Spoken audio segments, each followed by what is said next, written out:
भाई और बहनों, मानव किसे कहते हैं? सबसे पहले हमें ये देखना है, मानवीय मूल्य मानव से जुड़े हुए हैं। जो शिक्षित है, जो सभ्य है और जिसमें मानवता है, जिसमें इंसानियत है, वह मानव कहलाता है। और मानवों के जो है समूहों को जो है समाज कहा जाता है। समाज तो पशुओं का भी होता है, उसमें केवल एक मात्रा का फर्क है, उसको समझ कहा जाता है।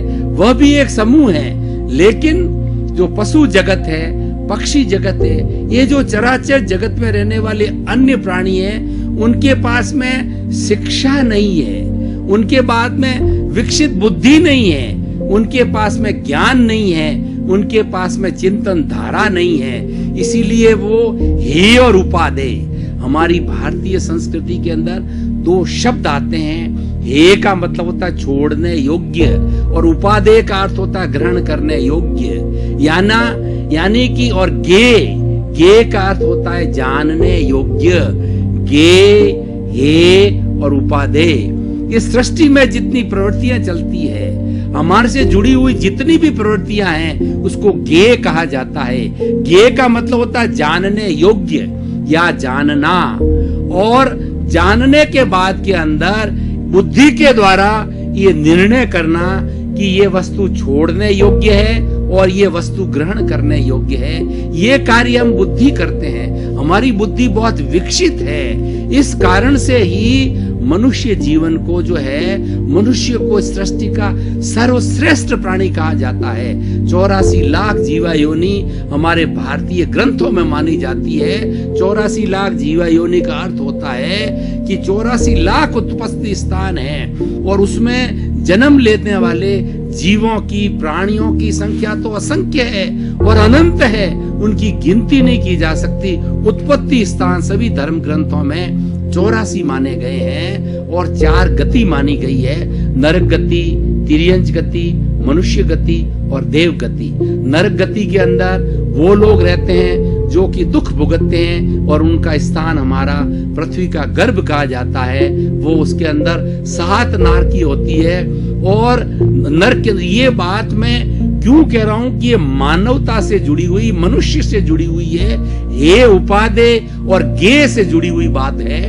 तो वहां 7 तरह की पृथ्वी है। ज्यों हम नीचे जाते हैं त्यों हमारी पृथ्वी के अंदर बहुत ज्यादा ताप बढ़ता है उनके अंदर, और 100 डिग्री से अधिक वो उबलते हैं, वहां नारकीय जीव होता है। और उसके बाद में तिर्यंच गति, जो कि हम देखते हैं कि हमारा चराचर जगत है, पशु है, पक्षी है और जितने भी छोटे कीड़े हैं, मकोड़े हैं, ये तिर्यंच गति कहलाती है। और तीसरी होती है मनुष्य गति, जिसमें हम सब तरह के छोटे मोटे, आज पृथ्वी पर हम जो 7 अरब की जनसंख्या मानते हैं, वो सब मनुष्य जाति में आता है। और एक देव गति है जो कि ऊपरी में रहते हैं, 12 देवलोक कहलाते हैं। और ज्यों ऊपरी 2 देवलोक के अंदर कोई भी प्राणी जन्म लेता है, वो उच्च देव कहलाता है। और देवता लोग जो है वो अत्यंत शक्तिशाली होते हैं, रिद्धि सिद्धि के होते हैं कि उनके पुण्य बहुत होते हैं, इसीलिए वो देवलोक में जाते हैं। और इस तरीके से 84 लाख जीवा योनियां हैं और 4 गतियां हैं। इन गतियों के अंदर मनुष्य जो है भ्रमण करता है, लेकिन सबसे ज्यादा इस प्रकृति में जो जन्म लेने वाला सर्वश्रेष्ठ प्राणी है, मनुष्य है। इसलिए मनुष्य का सबसे बड़ा दायित्व है कि वह अनुशासित जीवन जिए, वो शांतिपूर्ण सहअस्तित्व का जीवन जिए।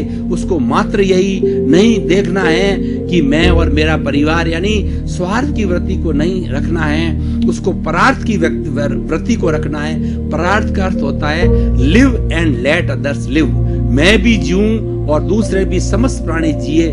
मैं ऐसा कोई कार्य न करूं जिससे मुझे दुख हो। इसीलिए हमारे धर्म ग्रंथों में कहा गया है कि प्राप्त मन वचन काया से इस जगत के किसी भी जीव को किंचित मात्र भी दुख न हो, दुख न हो, दुख न हो। यानी सबसे बड़ा पाप जो है किसी भी प्राणी को, चाहे छोटा से छोटा प्राणी है, चाहे बड़ा से बड़ा प्राणी है, उसको दुख देना जो है वह सबसे बड़ा अपराध है, सबसे बड़ा पाप है। और जो जितना पाप करता है उतनी नीची गति यानी नर गति में जाता है, या पेड़ पौधे पशु पक्षी बनता है। और अच्छी गति होती है, मनुष्य की गति होती है, देवता की गति होती है, मानवीय मूल्य।